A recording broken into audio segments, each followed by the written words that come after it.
And we are back, picking up on the evolution of boxing equipment again, its history within the industry, and as part of the sport. These segments seem to be getting some traction, so we'll keep mixing it up with one-on-one interviews, inspirational stories, and are also working on some future Focus on the Fighter podcasts that will spotlight some characteristics, stories, and behind the scenes that made certain fighters stand out.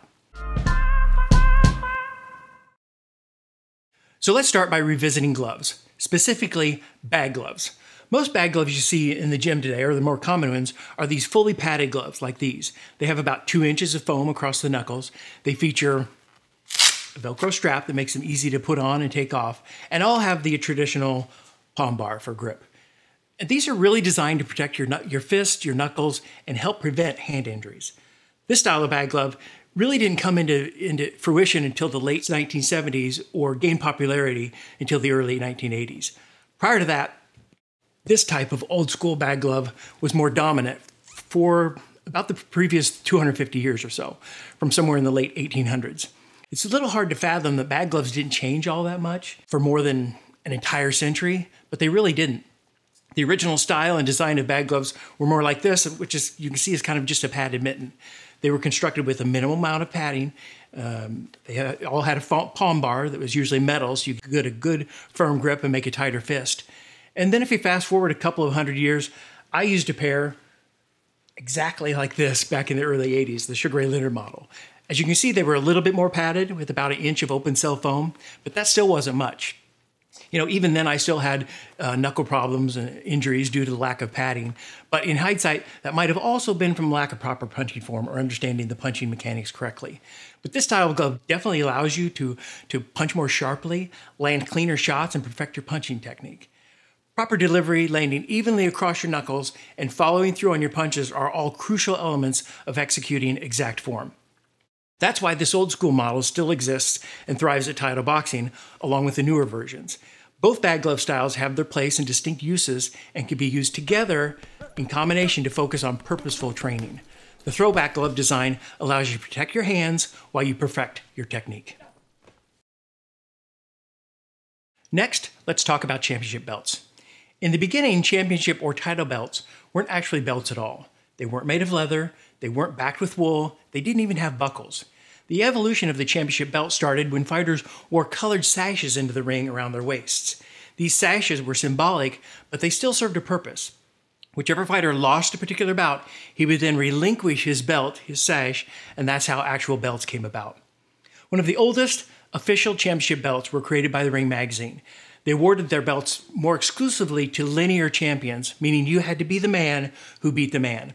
The Ring began awarding championship belts in 1922. The first Ring World title belt was awarded to heavyweight champion Jack Dempsey. The second was awarded to flyweight champion Pancho Villa, and nearly every legitimate champion has worn their belt at some point in their career since. Today, we proudly produce these beautiful belts for the Ring, and I have to say they are unique and highly sought after by today's champions. It's just one of those achievements that have become synonymous with making boxing history. This beautiful belt is going out to newly crowned undisputed world champion Devin Haney.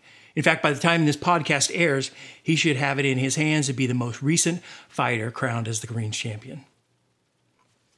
The other most widely recognized and coveted belt is the WBC's distinctive green belt. This sanctioning body was established in 1963, and today its title belt portrays all of the 161 countries of the organization. Although the WBO has been around slightly longer, and there are more titles to be won today than ever before, for whatever reason, the WBC belt has always had an allure and a certain mystique to it. Bottom line is, if you win one of these, you have officially arrived. And finally, let's get to reflex bags. Although most people in the fight game think that the Cobra Reflex bag is a new and innovative item, they've actually been in existence since the early 1900s. Of course, today's models are faster, move more smoothly, and are higher tech, but there is evidence of variations on this concept that go as far back as Jack Johnson. This early version of the Reflex bag had a cast iron base and a leather bag that was mounted to a wooden base. It looks like it might have contained a tension spring inside that would make the bag recoil and bounce back into place when it was struck. That internal spring would have looked something like this because it provides opposing force when it's stretched. After that, you can see the great Henry Armstrong on a more modern design that has an iron base loaded down with sandbags. And again, it looks to be using some sort of a tension spring. That differs from today's more common design that uses a larger wire coil spring that bounces back when pushed or pulled laterally side to side. All in all, the premise or concept hasn't changed all that much over the past 100 years, except that today's models would be more responsive, require greater hand speed, head movement, and better timing overall. In the case of Title's Deluxe King Cobra Reflex bag, you also get the added action from the bag's core being made from infused foam instead of a traditional air bladder. This prevents the bag from flopping around, giving too much when it's hit, and also doesn't require filling or the types of maintenance that your typical reflex bag needs when they have an air bladder. In terms of a demanding training tool in the gym, it's tough to beat a Cobra Reflex bag for developing both offense and defensive skills. And there you have it, with another round of the history of boxing equipment. As always, I hope it's been interesting, insightful, and thanks for tuning in. Thank you for watching this episode of Title Unboxed. If you're anything like me, you can never get too much boxing. So if you'd like to watch more episodes, you can find us on Spotify, Apple Podcasts, and our Title Boxing YouTube page.